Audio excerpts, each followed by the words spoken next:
Olá, eu sou Bruno Feldnes, professor de Física, e nessa aula nós resolveremos uma bateria de exercícios sobre hidrostática e termologia.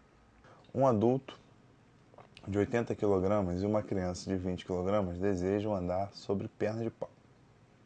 Para isto, dispõe de uma madeira leve e resistente em forma de varas de seção reta circular de diferentes diâmetros. Quantas vezes o diâmetro da madeira usada pelo adulto deve ser maior do que aquele usado pela criança, para que a pressão em cada uma das varas seja a mesma? Então tem que lembrar que a pressão é força sobre área. A força aí depende da massa, que é a força peso. Então, como a massa do adulto é 4 vezes a massa da criança, então você tem que aumentar a área da criança também. Então a área do adulto tem que ser igual a 4 vezes a área da criança. Aí você tem que lembrar que a área do círculo depende do raio ao quadrado, né? Tem que lembrar que a área do círculo é πr ao quadrado. O raio está relacionado com o diâmetro. Então, na realidade aí, como a área depende do quadrado do raio ou do quadrado do diâmetro, então quer dizer que a área do adulto igual a 4 a área da criança, tem que tirar a raiz quadrada para achar a relação do diâmetro, né? Porque o diâmetro e a área estão relacionados pelo expoente 2, então tem que tirar a raiz quadrada. Então, o diâmetro do adulto tem que ser igual a 2 vezes o diâmetro da área, porque para passar da área para o diâmetro tem que tirar a raiz quadrada.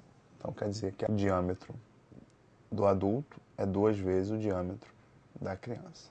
Um mergulhador persegue um peixe a 5 metros abaixo da superfície de um lago.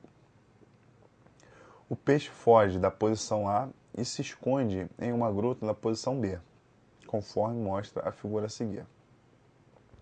A pressão atmosférica na superfície da água é igual a P0 igual a 1 vezes 10 a 5 Nm por metro quadrado, a dot G igual a 10 metros por segundo ao quadrado. Qual a pressão sobre o mergulhador? A letra A. E na letra B ele quer saber a variação de pressão sobre o peixe nas posições A e B. Vamos resolver a letra A. A pressão é a pressão no líquido, a uma profundidade de 5 metros. Como é que vai calcular isso aí? Pressão é igual a pressão inicial, pressão atmosférica, mais dGH, densidade do líquido, vezes gravidade, vezes a profundidade. Esse H é a profundidade. Então a gente tem que a pressão é igual a 10 a 5, que é a pressão atmosférica, mais 10 a 3, que é a densidade da água, vezes 10, que é a gravidade, vezes 5, que é a profundidade. Então vai ficar P igual a 10 a 5 mais 5 vezes 10 a 4. Não dá para somar porque os expoentes são diferentes. Então a gente tem que transformar esse 5 vezes 10 a 4 em 0,5 vezes 10 a 5. Aí sim soma. Então vai ter o resultado de 1,5 vezes 10 a 5. Na letra B, ele quer saber a diferença de pressão entre os pontos A e B. Olhando a figura, repara que o ponto A e o ponto B estão no mesmo nível. Então a pressão no ponto A é igual à pressão no ponto B, ou seja, a variação de pressão é zero.